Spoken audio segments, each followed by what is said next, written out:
12 words changed everything for humanity. 12 words spoken by a creature that looked like a snake wrapped in silver armor, standing 8 feet tall in a chamber made of black glass. Submit to the hegemony, or your world will cease to exist. Ambassador Sarah Okonkwo did not blink.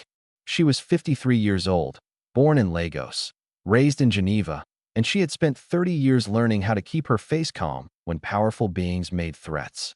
But this was different. This was not a trade negotiation or a border dispute.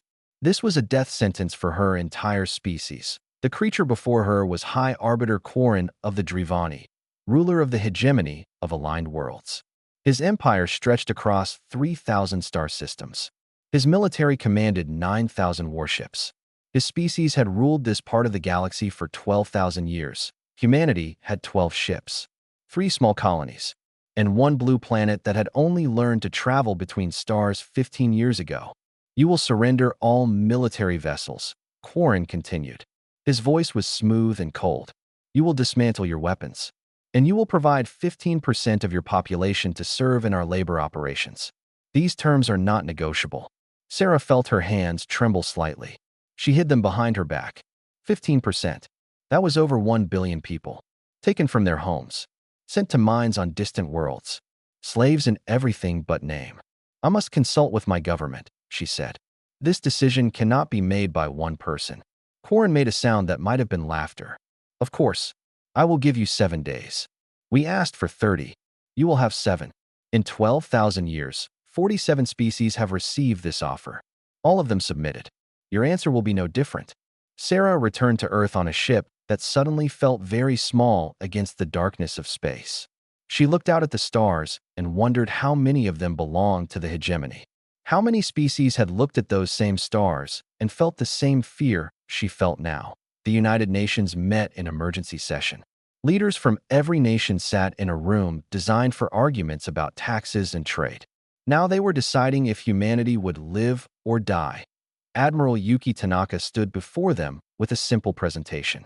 12 ships against 9,000. 3 colonies with limited defenses. Earth itself protected by weapons that could stop asteroids, but not an invasion fleet. We cannot win a conventional war, she said. The mathematics are clear. For every ship we destroy, they have hundreds more. We would delay them by hours, perhaps days. Then it would be over. Defense Minister Pavel Orlov spoke next. Then we must negotiate. 15% is terrible, but it is not extinction. Perhaps we can reduce the number. Perhaps we can what?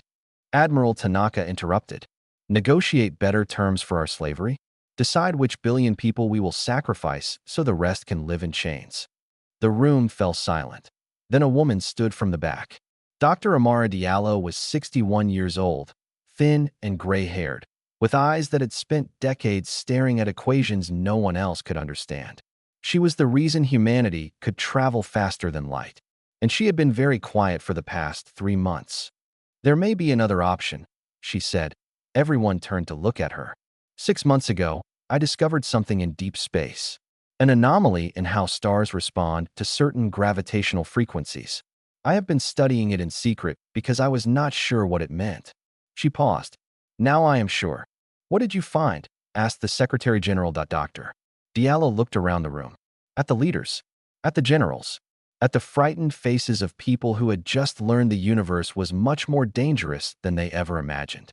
I found a way to touch the stars, she said. Not to travel to them. To control them. To make them burn brighter or dimmer at our command. To turn the light of a sun into a weapon that can reach across hundreds of light years. The room was silent for a long moment. You are saying, the Secretary General said slowly, that we could threaten to destroy their suns. I am saying we could show them that size does not matter when you hold the power of stars in your hands. Pavel Orlov shook his head. This is madness. Even if this works, we would be threatening billions of lives. We would become the monsters. We would be alive monsters. Admiral Tanaka replied quietly. The debate lasted 6 hours. Some argued for surrender. Some argued for the weapon. Some simply sat in silence, overwhelmed by the weight of the choice. Finally, the Secretary General called for a vote. The result was unanimous. On the 7th day, Sarah Okonkwo returned to the hegemony station. She walked into that chamber of black glass, and stood before High Arbiter Corrin once more. He looked down at her with ancient eyes that had watched species rise and fall for thousands of years. "You have your answer?" he asked. "We do." "Then speak." Sarah took a breath. She thought of Earth, of the children playing in parks, of the old men fishing in rivers, of all the small, beautiful moments that made humanity worth saving. "No," she said. Corrin tilted his head. "No, we will not submit. We will not surrender. We will not give you a single person from our world." The High Arbiter's eyes narrowed. "Then you choose death." Sarah smiled. It was not a friendly smile. It was the smile of someone who had found courage in the darkest moment. "We were not asking your permission." The word spread across 1,000 worlds in less than a day. A primitive species from a small planet had refused the hegemony. It was so strange that most aliens thought it was a joke. In drinking halls on mining stations, creatures laughed about the foolish humans. In the great academies of the Drivani homeworld, scholars debated whether the species was simply too stupid to understand what they had done. On warships patrolling distant borders, soldiers shook their heads and wondered how long the extermination would take. High Arbiter Corrin did not laugh. He sat alone in his chamber after Sarah left, staring at the space where she had stood. In 12,000 years, he had delivered the ultimatum to 47 species. He had seen fear in all of them. He had seen desperation, anger, and hopelessness. He had never seen what he saw in that human's eyes. Something that looked almost like pity. 3 days later, Corrin addressed the Hegemony Council.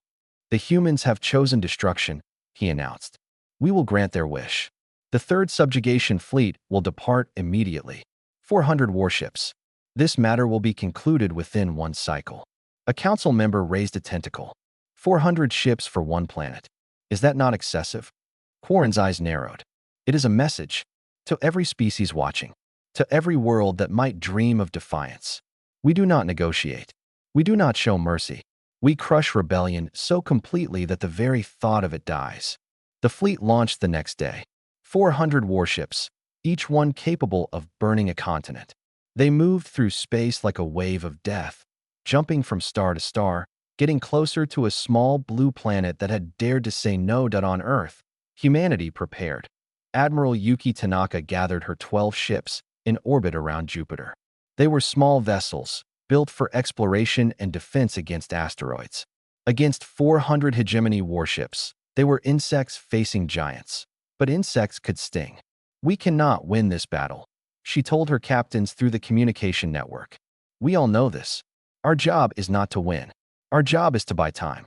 Every hour we survive is another hour for Dr. Diallo to complete her work." Captain Dante Reyes commanded the flagship Defiance. He was 40 years old, born in Manila, raised on ships. He had never expected to fight a war. He had certainly never expected to die in one. "How much time does she need?" he asked. "She says 72 hours. The device is almost ready, but the calibrations must be perfect. If we fire too early or aim wrong, it will not work." Dante nodded slowly. "Then we give her 72 hours. On Luna, Dr. Amara Diallo worked without sleep. Her laboratory was built into an old mining tunnel, hidden from any sensors that might be watching Earth. Around her, a team of physicists and engineers assembled a machine that had never existed before. Project Prometheus was not large. It looked like a metal ring about 50 meters wide, covered in wires and strange crystals that glowed with a faint blue light. But inside that ring was the power to touch stars across impossible distances. The science was complex, but the idea was simple. Stars were not solid objects. They were massive balls of burning gas held together by gravity. If you sent the right kind of gravitational pulse at the right frequency, you could disturb that balance. Not enough to destroy the star, but enough to make it flicker. Enough to make it burn brighter or dimmer for a few seconds. Enough to show the entire galaxy that humans could reach into the heart of their suns. Dr. Diallo ran another simulation on her computer. The numbers looked good, but good was not enough. The target was the star at the center of the hegemony's capital system, over 300 light-years away. If the calculations were off by even a tiny fraction, the pulse would miss entirely, and they would only get one chance to prove they were not bluffing. The third subjugation fleet entered the outer edges of the Sol system on the 4th day. Their sensors immediately detected Earth's 12 ships waiting near Jupiter. The fleet admiral, a Drevani named Sirax, studied the human formation with amusement. 12 ships, he said. They are either brave or insane. Perhaps both, his second officer suggested. It does not matter. Begin the advance. Destroy the ships first. Then proceed to Earth. I want this finished before the next sleep cycle. The 400 hegemony warships began to move forward. Their weapons powered up, filling space with the hum of energy preparing to kill on the Defiance. Captain Dante Reyes watched them come. His hands were steady on the controls. His heart was not. He thought about his daughter back on Earth. She was 7 years old. She liked to draw pictures of spaceships and alien worlds. She had asked him once if there were other people out there among the stars. Yes, he had told her. And someday, we will meet them. He had not imagined it would be like this. All ships, he said into his communicator. This is Captain Reyes.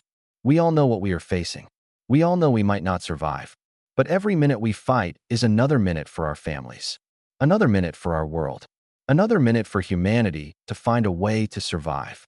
He paused, looking at the wall of enemy ships growing larger on his screen. Make every minute count. The Battle of Seoul began. Nobody in the galaxy had ever seen humans fight a war. They were about to learn why Earth was called a death world. The first hegemony ship died in confusion. Its captain had expected the human vessels to hold position and fire from a distance, like every other species did. Instead, the human ship dove straight at them, spiraling in a pattern that made targeting impossible, and released a cloud of metal fragments that tore through the hegemony ship's sensors. Blind and panicking, the hegemony crew never saw the missiles that killed them. Fleet Admiral Sirax watched the explosion with narrowed eyes. One ship lost. An accident. Nothing more. But then a second ship died. And a third. And a fourth. The 12 human vessels were not fighting like a military force. They were fighting like wolves. They attacked from unexpected angles. They used asteroids as cover. They pretended to retreat and then struck from behind. They did things that no tactical computer had ever predicted because no sane species had ever tried them. Captain Dante Reyes led the assault from the Defiance. His ship had been hit twice already. Fires burned in the lower decks. 3 crew members were dead. But he kept pushing forward, finding gaps in the enemy formation, striking weak points, refusing to give the hegemony a moment to organize. 37 enemy ships destroyed, his tactical officer reported. We have lost 4. Dante did the math. For human ships killed 37 hegemony vessels. That was a ratio no one had ever achieved against the hegemony before, but 363 enemy ships remained. And his fleet was down to 8. How much time have we bought? He asked. 11 hours. Not enough. Dr. Diallo needed 72 hours. They had given her 11. Across the battlefield, Sirax finally understood what he was facing. These humans were not fighting to win. They were fighting to delay, which meant there was something on Earth worth protecting. Something that required time that he could not allow that time. All ships, he commanded. Ignore the human fleet. Maximum speed to Earth. Destroy the planet before they can complete whatever they are building. 363 warships turned away from the battle and accelerated toward the small blue planet on the Defiance. Dante saw them go. His remaining ships were too damaged, too slow to catch up. He watched the enemy fleet shrink into the distance and felt despair settle into his chest. Then he looked at his navigation display. The hegemony flagship was at the center of the formation. If the flagship died, the fleet would lose coordination. It would buy time. Maybe hours. Maybe only minutes. But any time was better than none. Set course for the enemy flagship, he said quietly. His tactical officer stared at him. Sir, we cannot catch them unless we— I know. The Defiance was badly damaged. Its weapons were nearly depleted, but its engines still worked. And at full power, with all safety limiters removed, it could accelerate faster than any hegemony ship. Dante opened a channel to the other human ships. All vessels, continue harassment attacks on the enemy flanks. Draw their fire away from me. I am going to remove their admiral from the equation. Admiral Tanaka's voice came through the speakers. Dante, what are you planning? Something they will never expect. He paused. Tell my daughter I love her. The Defiance shot forward like a bullet. Warning alarms screamed as the engines pushed beyond their limits. Hull plates groaned. Systems failed one by one. But the ship kept accelerating, closing the gap with the hegemony fleet. Sirax saw the lone human vessel approaching. He almost laughed. One damaged ship against 363? The human had lost his mind, and he was still laughing when the Defiance punched through his defensive screen like a knife through paper. The collision killed Sirax instantly. The Defiance struck the flagship's command section at full speed, and both ships disappeared in a ball of fire that lit up the darkness of space. Dante Reyes died without pain, still thinking of his daughter's smile. The Hegemony fleet stopped. Without their admiral, the captains argued about what to do next. 30 precious minutes passed in confusion. On Luna, Dr. Amara Diallo watched her displays and whispered a prayer for the man who had just given her those 30 minutes. Then she powered up Project Prometheus. The ring of metal and crystal hummed with energy. Numbers scrolled across screens. Technicians held their breath. This was the moment. If the calculations were wrong, nothing would happen, and humanity would have no weapon to threaten the hegemony. Dr. Diallo pressed the activation button. 300 light-years away, the star at the heart of the hegemony capital system flickered. It dimmed for exactly 2 seconds. Not enough to harm anyone. Not enough to disrupt anything. But visible to every telescope, every sensor, every pair of eyes looking up at the sky. The star flickered, and the message was clear. Humans could touch suns. On every hegemony world, astronomers reported the anomaly with shaking voices. In the capital, officials stared at their screens in disbelief. On the warships approaching Earth, crews looked at each other with sudden fear. High Arbiter Quarren received the news in his chamber. He stood perfectly still for a long moment. Then he sat down heavily on his throne. "Recall the fleet," he said quietly. "High Arbiter, recall them. Now, before those primitives decide to do more than flicker our sun." The third subjugation fleet turned around and retreated from the Sol system. They had won every battle. They had destroyed most of humanity's ships. They had killed thousands of human soldiers, and they were running away. Dr.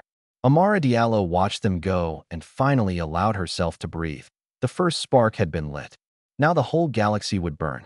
Fear travels faster than light when it spreads through the minds of billions. Within hours of the star flickering, panic had infected every corner of the hegemony. Citizens who had never questioned their government suddenly looked up at their suns and wondered if they would wake up tomorrow. Merchants refused to trade with ships going anywhere near human space. Military officers who had spent their entire lives feeling invincible now flinched at shadows. And in the great council chamber of the hegemony capital, the rulers of 3,000 star systems screamed at each other like frightened children.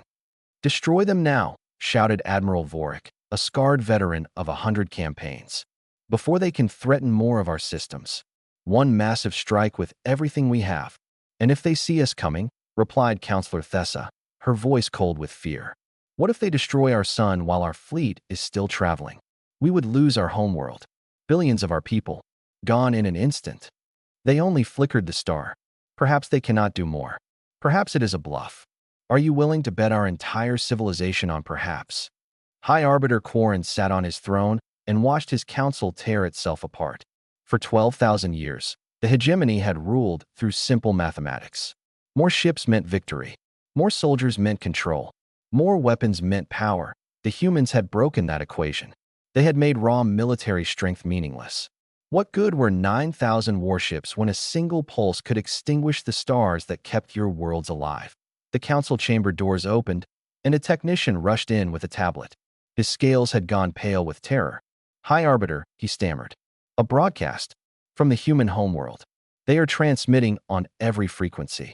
The entire galaxy can hear them." Quarren took the tablet and activated the display. A human face appeared. Female, gray hair, eyes that had seen too many calculations and too little sleep. Dr. Amara Diallo looked directly into the camera and spoke. "People of the hegemony, people of all worlds, my name is Dr. Amara Diallo of Earth. 3 days ago, your rulers sent a fleet to exterminate my species. Today, I am sending you a message." She paused, letting her words sink in. "We did not want this war. We asked only to exist in peace. Your rulers answered with threats of extinction. So now we answer with fire." The display shifted to show a star map. Thousands of points of light, each one labeled with a name. Hegemony Prime, the core worlds, the industrial colonies. Every major system in the empire, every star that billions of beings depended on for life. We have mapped every star in hegemony space. We know which worlds depend on which suns. We know how to reach them, and we have built the means to touch them all. Dr. Diallo's face returned to the screen. Attack Earth, and we will begin turning off your lights.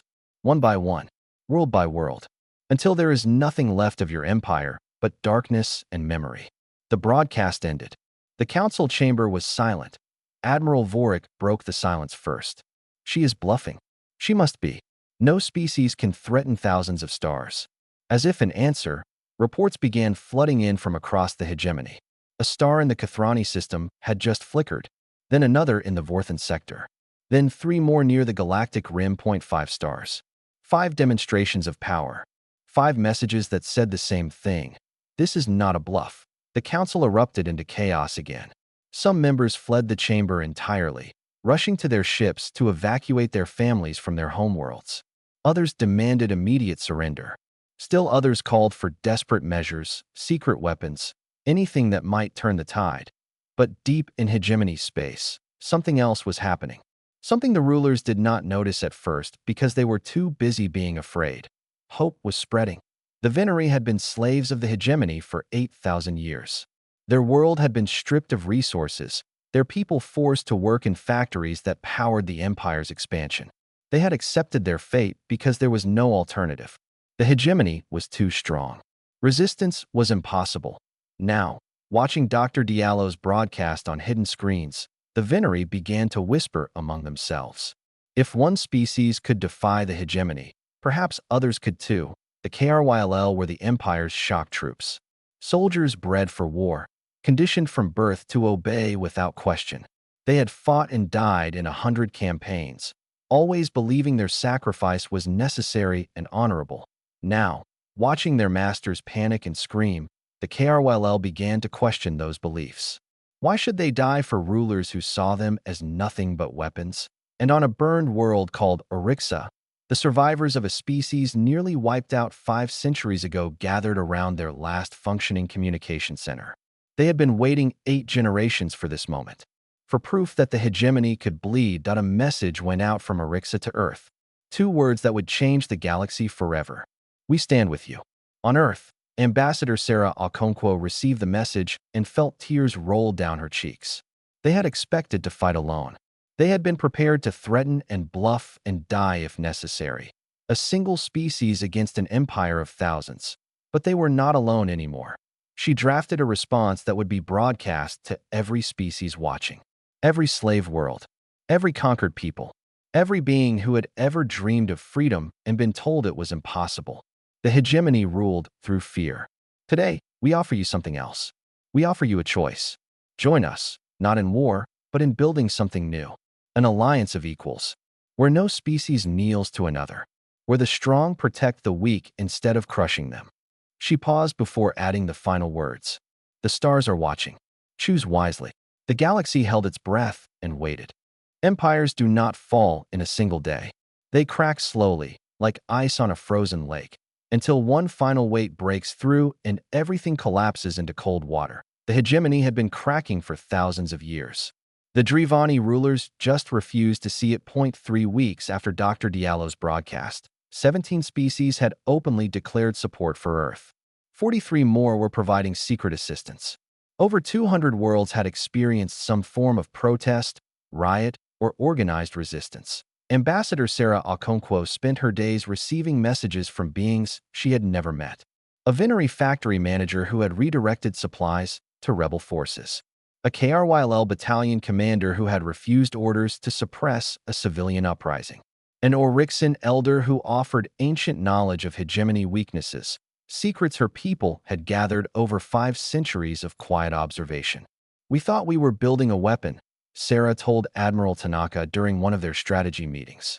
We were building a door, and the entire galaxy wants to walk through it. Not everyone was happy about this development. High Arbiter Korn stood before the Hegemony Council for what felt like the 100th time. His generals presented the same grim reports. His advisors offered the same useless suggestions. And his fellow council members continued to argue about everything except solutions. We must negotiate, Councillor Thessa insisted. Offer the humans favorable terms. A seat on the council. Trade agreements. Whatever they want. Just stop this rebellion before it spreads further. Negotiate. Admiral Vorik spat the word like poison. Surrender to primitives who have been among the stars for 15 years? The hegemony has endured for 12,000 years. We will not bow to insects. Those insects can extinguish our sun with a thought. They have not done so yet. They threaten but do not act. That tells us they are either unable or unwilling to use their weapon at full power. We should call their bluff. Quarren listened to both arguments and knew they were both wrong. The humans were not bluffing. He had seen the certainty in Ambassador Okonkwo's eyes. If pushed, they would burn the galaxy rather than submit. But surrender was equally impossible. The moment the hegemony showed weakness, every subject species would revolt. The empire would dissolve into chaos. Everything his ancestors had built would crumble to dust. There was only one option left. Not negotiation. Not retreat. Total commitment. Quarren raised his hand, and the council fell silent. Enough, he said. His voice was calm and cold. We have spent too long debating while our empire burns. It is time for decisive action. He stood from his throne and walked to the center of the chamber. I am taking personal command of our forces. Every warship in the hegemony will gather at the rally point near the Kathrani system. 6,000 vessels. The largest fleet ever assembled in galactic history. The council members stared at him. We will proceed to Earth and destroy it utterly.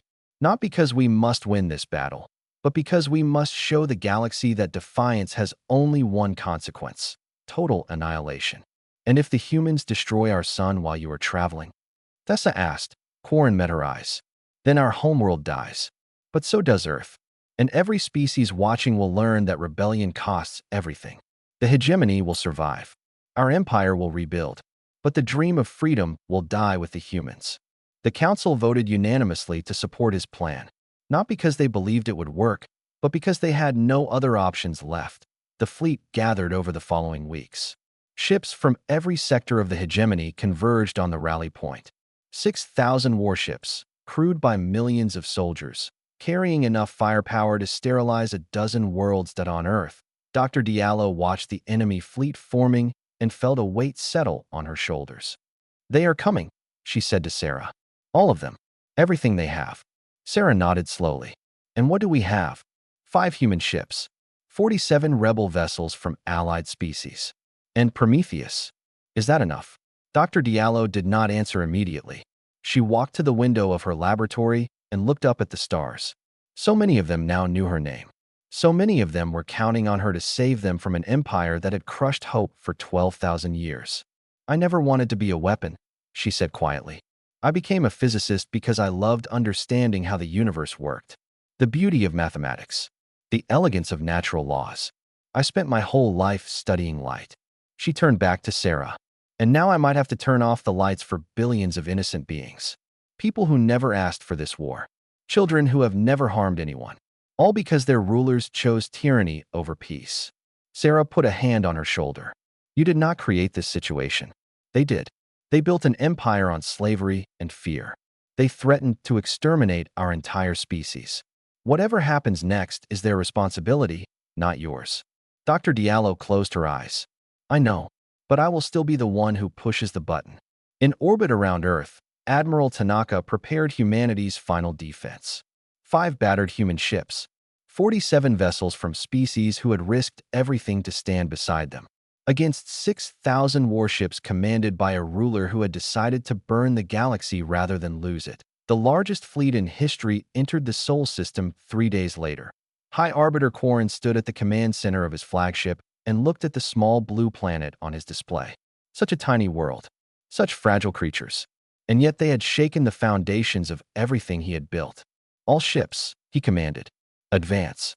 Every star in the galaxy seemed to hold its breath as 6,000 warships advanced toward Earth that on the small blue planet below. 8 billion humans looked up at a sky that would soon be filled with enemy fire. Some held their families close. Some prayed to gods they had almost forgotten. Some simply stood in silence, waiting to see if their species would survive the next few hours. Admiral Yuki Tanaka positioned her tiny fleet between Earth and the approaching armada. 5 human ships. 47 rebel vessels. 52 points of light standing against a tidal wave of death. High Arbiter Quarren opened a communication channel that reached every ship in his fleet and every receiver on Earth. "This is your final chance," he announced.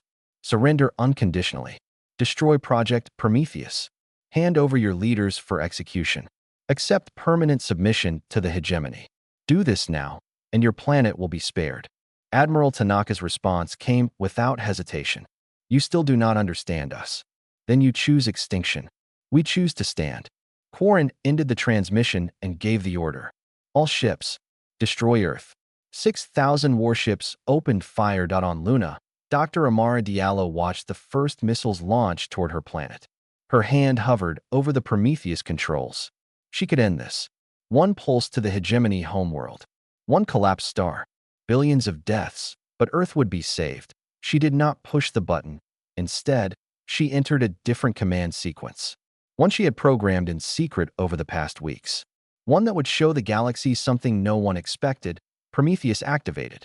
But instead of sending a killing pulse toward a single star, it sent 40 pulses toward 40 different stars scattered across hegemony space. Each pulse was harmless. Each star would flicker for exactly 3 seconds, but every being in the hegemony would see it. Every world would watch their sun blink. Every mind would understand the message that we can reach you anywhere, anytime, all of you at once, but we choose not to destroy. The effect was immediate. On Quarren's flagship, half the crew stopped working. They stared at displays showing their homeworld sun flickering in the distance.